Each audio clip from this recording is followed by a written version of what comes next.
See, there are some things you know, but you don't know you know them. And so when Jesus said to Thomas, he says, sure, you do know the way. He says, in fact, I am the way and the truth and the life. No one comes to the Father but through me. If you had known me, you would have known my Father also. From now on, you have known him, you now know him and have seen him. Philip's hand goes up and he says, what is it, Philip? He says, show us the Father and that will be enough for us. And he says, have I been so long with you that you have to ask me to show you the Father? When you have seen me, come on, you have seen the Father. Say it, when you have. Now, I'm going to ask you to do something. I don't ask most people to do it, but in a church like this, you have to, because you guys are so biblically literate. And I want you to go with me to Hebrews chapter 1. When you have seen me, you have seen the Father. Now, Jesus is not saying, I am the Father, but he is saying, to see me is to see the Father and to understand what the Father is like. Hebrews chapter 1, verse 1. God, after he spoke long ago to the fathers and the prophets in many portions and in many ways, in these last days has spoken to us in his Son, whom he appointed heir of all things, through whom also he made the world. Verse 3 is the most incredible verse in the Bible. This is one of my favorite verses of all the thousands of my favorite verses. This is one of my favorite verses. Verse 3, whatever translation you have, read it with me, please. And he is the radiance of his glory and the exact representation of his nature. Say that again. He is the radiance of his glory and the exact representation of his nature. In other words, when you see Jesus, Jesus demonstrates the precise, exact representation of the nature of the Father. If you wonder what the Father's attitude is like, if you wonder what kind of person the Father is, you look at Jesus. How does the Father relate to babies? See how Jesus relates to babies. How does the Father relate to sinners? See how Jesus relates to sinners. That's the way the Father is. Jesus came to say, Father is not like Pharisees. He's like me. Father is not like them. He's like me. He's not like you. He's like me.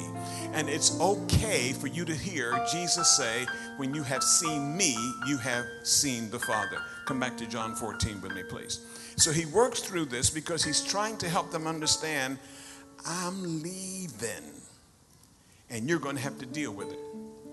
Go with me to verse 16. He says, I will ask the Father, and he will give you another helper that he may be with you forever. I will ask the Father, and he will give you another helper that he may be with you forever. That is the Spirit of truth, whom the world cannot receive because it does not see him or know him, but you know him because he abides with you and will be in you. Verse 18, I will not leave you as orphans, I will come to you. Go to we're still in chapter 14. Go with me to verse 23. And I'm going to read several passages that I want you to get, and then we'll try to unpack them. Verse 23. Jesus answered and said to him, if anyone loves me, he will keep my word, and my Father will love him, and we will come to him and make our abode with him. We will come to him and make our abode with him. Now, in most parts of the world, except Georgia, abode means a dwelling place. In Georgia, abode is a 2x4.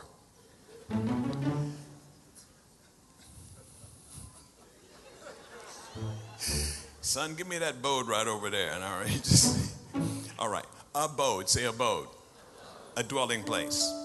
He says, we, my Father and I, we will come and we will make our dwelling place with him.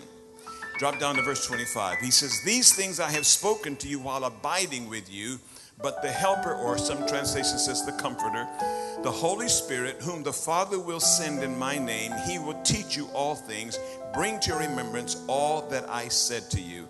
Please move over to John chapter 15, verse 26.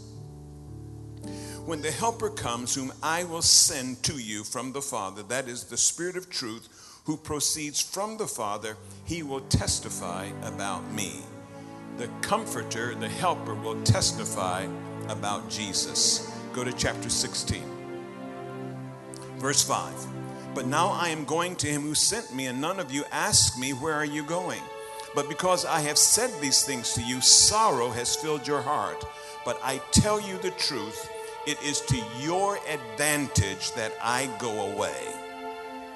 I tell you the truth, it is to your advantage that I go away. For if I do not go away, the helper will not come to you. But if I go, I will send him to you. Let's just start with that verse, verse 7.